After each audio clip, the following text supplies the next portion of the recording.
Okay అండి. భగీరథ ప్రయత్న మధుర ప్రసాదం కావాలి కదా, ఇవి రెండు చెప్పేస్తా ఉన్నాను ఈరోజు. ఇది అయిపోయిన తర్వాత మళ్ళీ అది మధుర ప్రసాదం సపరేట్గా చెప్పేస్తాను. కొంచెం తొందరగా పెట్టండి, నాకు టైం ఉండదు. దయచేసి నన్ను మనస్ఫూర్తిగా ఏమీ అనుకోకూడదు.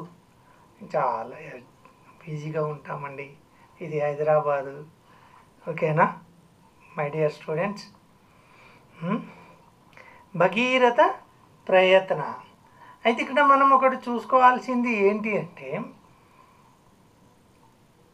సగరులు అనేటువంటి కొంతమంది, ఇది లెసన్ కాదండి, వాళ్ళు అశ్వమేధ యాగం చేస్తారు. సాగరుని కొడుకు సగరు. అయితే వాళ్ళు వెళ్ళి ఆ అశ్వాన్ని వెంట వెళ్తూ ఉన్నప్పుడు కొంచెం దూరం వెళ్ళి ఆ అశ్వం కనబడకుండా పోతుంది. అప్పుడు సగరులు ఏం చేస్తారు, ఇక్కడే మాయమైపోయిందని ఆ పాతాళ లోకం వరకు తవ్వుకుంటూ వెళ్తారు ఈ అశ్వం కోసం. ఆ పాతాళ లోకం వరకు తవ్వుకుంటూ వెళ్ళిన తర్వాత అక్కడ కపిల మహర్షి తపస్సు చేసుకుంటూ ఉండి తనకు ఆ తపస్సు భంగం అయిపోయిందని ఆ వచ్చిన వాళ్ళని భస్మం కమ్మని శపించేస్తాడు. ఇది ఒక స్టోరీ. ఇక ఇక్కడ నుంచి మనకి లెసన్ స్టార్ట్ అవుతుందండి. ఇదంతా అవసరం లేదు నేను చెప్పింది, నేను మీకు ఎందుకోసం జరిగింది అని చెప్పడానికి కోసం షార్ట్గా చెప్పాను, చాలా ఉంది. అయితే ఈ ప్రస్తుత పాఠ్యభాగము వాల్మీకిచే రచించబడినటువంటి శ్రీమద్ రామాయణము బాలకాండ నుంచి చెప్పబడింది. అయితే ఈ లెసన్ని శ్రీరాముడు యజ్ఞరక్షణార్థం రామలక్ష్మణులను తీసుకొని వెళ్తూ ఈ గంగా నదిని భూమికి తీసుకొచ్చినటువంటి భగీరథుని యొక్క వృత్తాంతాన్ని చెప్తాడు. అదే లెసన్ ఇప్పుడు మనకి ఇక్కడ ఉన్నది. ఇలా చాలామంది రాజులు వాళ్ళ తాతలని గంగను తీసుకురావడానికి ప్రయత్నించి విఫలమైనాడు. చివరగా భగీరథుడు తన రాజ్యాన్నంతా పెద్దవాళ్లకు మంత్రులకు అప్పగించి గోకర్ణం అనేటువంటి ప్రదేశానికి వెళ్ళి 1000 సంవత్సరాలు బ్రహ్మ గురించి తపస్సు చేస్తే బ్రహ్మ ప్రత్యక్షమై, నీ తపస్సుకు నేను మెచ్చాను, బాగా ఉంది.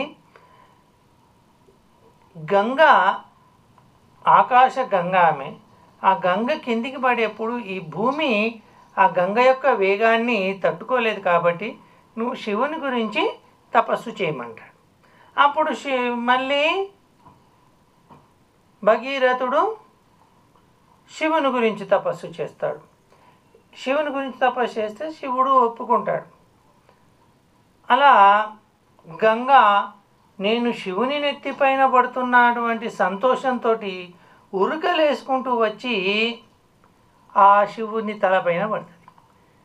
అబ్బా, ఇంత అది ఉందా, ఇంత వేగంగా వస్తావా, నీ సంగతి చూస్తా అని చెప్పేసి శివుడు జటాజూటంలో బంధించేస్తాడు. అప్పుడు మళ్ళీ భగీరథుడు వెళ్ళి శివుని ప్రార్థిస్తే బిందు సరస్సు లోపల వదిలిపెడతాడు. ఆ బిందు సరస్సు నుంచి ముందు భగీరథుడు వెళ్తూ ఉంటే అతని వెనకాల గంగా వస్తుంటుంది. మధ్యలో జహ్ను మహర్షి అనేవాడు ఉంటాడు. ఆ మహర్షి యొక్క ఈ వేగము, ప్రవాహ వేగము ఆయన యొక్క హెర్మిటేజ్ అంటే ఆయన ఆశ్రమ వాటికను మొత్తం ఉంచేస్తుంది. కోపం వచ్చినటువంటి జహ్ను మహర్షి ఏం చేస్తాడు, నీళ్ళనన్నీ తాగేస్తాడు. మళ్ళీ భగీరథుడు ప్రార్థించగానే నోటిలో నుంచి వదిలిపెడితే ఎంగిలవుతుందని చెవులో నుంచి వదిలిపెడతాడు. చూసుకోండి, ఇలా చెవులో నుంచి వదిలిపెట్టబడింది కాబట్టి గంగకి అక్కడ నుండి జాహ్నవి అనేటువంటి పేరు వచ్చింది. ఇలా గంగను తీసుకొని వెళ్ళి సముద్రం లోపలికి వెళ్ళిన తర్వాత ఆ పాతాళ లోకంలో ఉండేటువంటి వీళ్ళ యొక్క ఆశస్ అంటే ఏమిటి, ఈ కుప్పలు ఉంటాయి చూడండి, వీళ్ళవి బూడిద కుప్పలు. ఆ బూడిద కుప్పల పైకి వెళ్ళగానే వాళ్ళు ఆత్మలన్నీ కూడా పుణ్యలోకాలకి వెళ్ళిపోతాయి.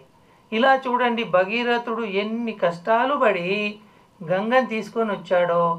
ఇప్పటికి కూడా మనం ఏం చేస్తాం, చాలా కష్టపడే వాళ్ళకి అమ్మ భగీరథ ప్రయత్నం చేస్తున్నాను రా అంటాం.